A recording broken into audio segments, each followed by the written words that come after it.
Stories of Tacoma Mod Fears. You can't make this stuff up.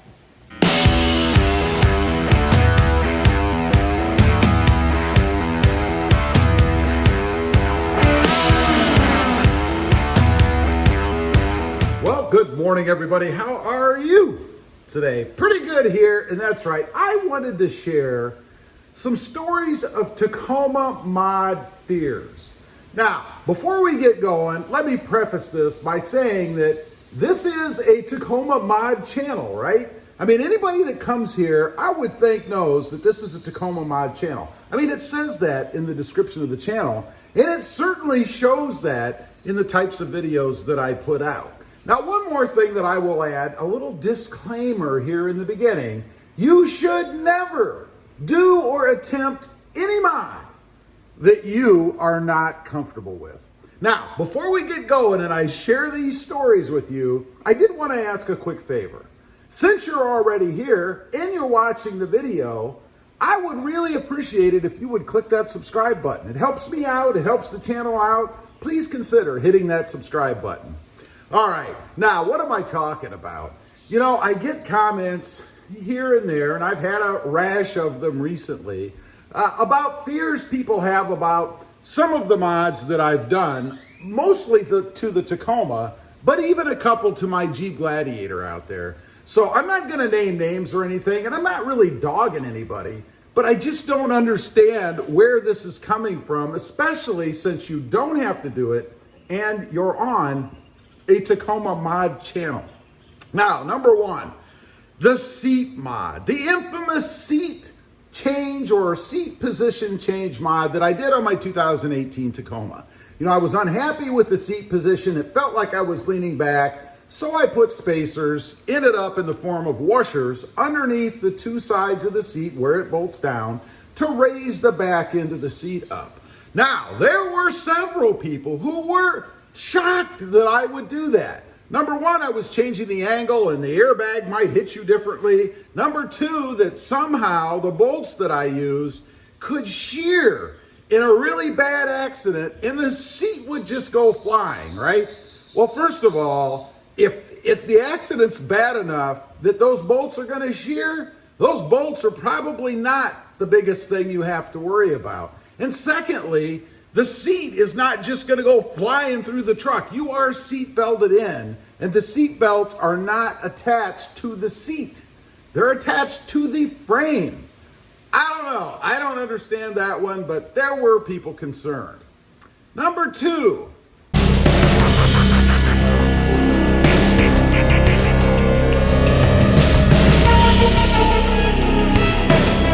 The grab handle mod. You know, the Tacoma rather comes without a grab handle on the driver's side. So a company came out with a grab handle. You put it in right where the one would have been before Toyota decided to take it out. The big fear there was interference of that A-pillar airbag, right? Now, if they had done, the people who made these comments, any research at all before they commented, they would realize that that is a side curtain airbag. It blows out behind or beside where that grab handle is and goes right across the window to keep you from slamming your head into the window, right? They were trying to say that somehow when that airbag explodes, because that's just what happens, right? When you get in a front collision, the airbag explodes via a charge and inflates. They were trying to assert that when that thing exploded, it would somehow blow that handle off right into your face. Well, first of all, it doesn't explode right into your face. It explodes off to the left, to the window side. What explodes into your face is the one that is in the little cover, if you will, on the steering wheel. I don't know why they thought that. They obviously didn't know anything about it, and they probably should have done a little research before they tried to make this assertion that it was somehow horribly dangerous. Number three, and this has to do with the Jeep. You know, I put this little, it's like a cubby or a caddy. It's a little holder thing that slips in beside or behind the grab handle, which is right below where the airbag is. It fits in below the airbag, right? One person told me that that was horribly dangerous because if it blew, it would somehow blow that little holder that I stuck in, which is stuck in below the airbag, into, I guess, the passenger. I don't know. Well, firstly, it's below where the airbag sits. So it cannot blow that thing out. It doesn't touch it.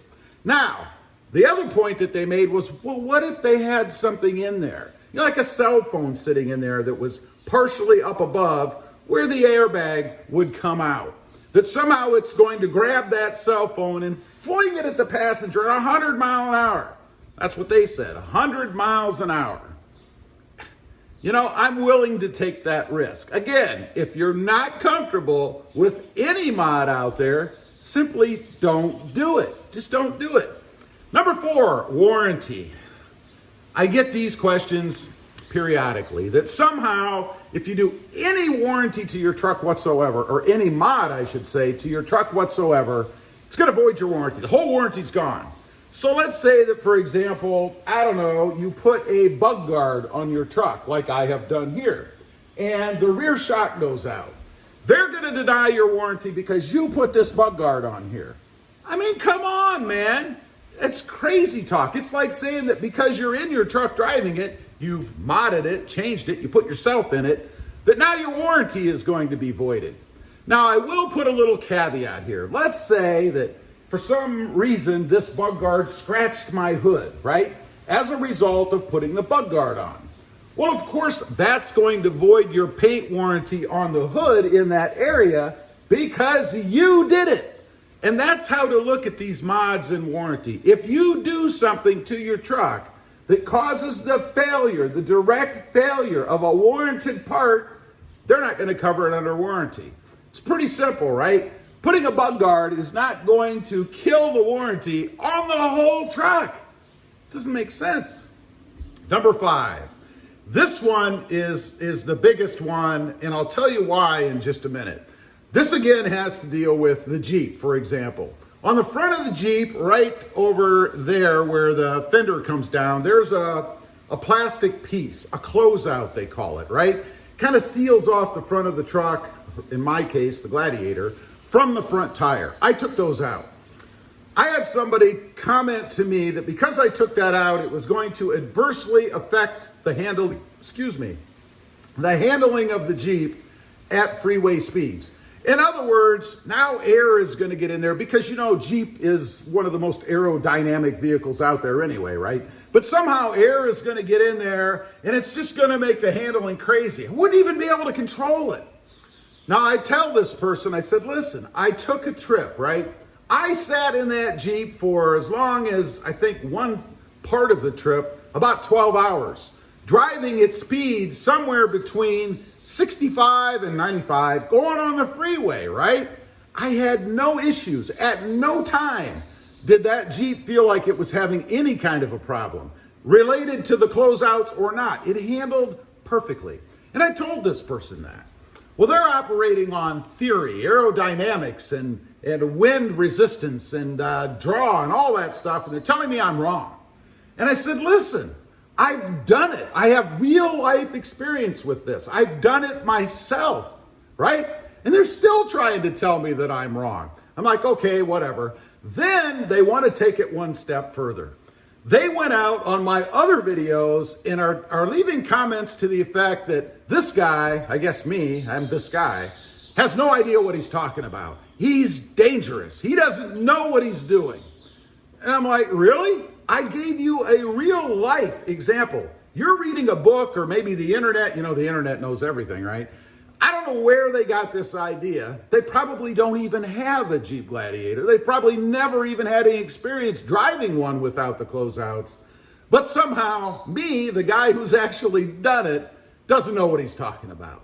I ended up having to block that person because, frankly, they're spreading false information and trying to somehow allude that I don't know what I'm talking about. I don't know. I just give the facts.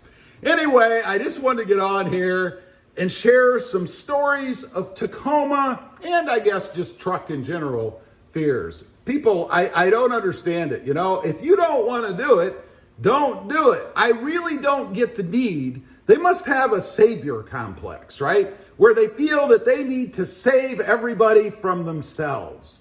Because they could just not do it and be happy, but they have to get out there and express their views, most of the time wrong, trying to save you from what they perceive is a problem.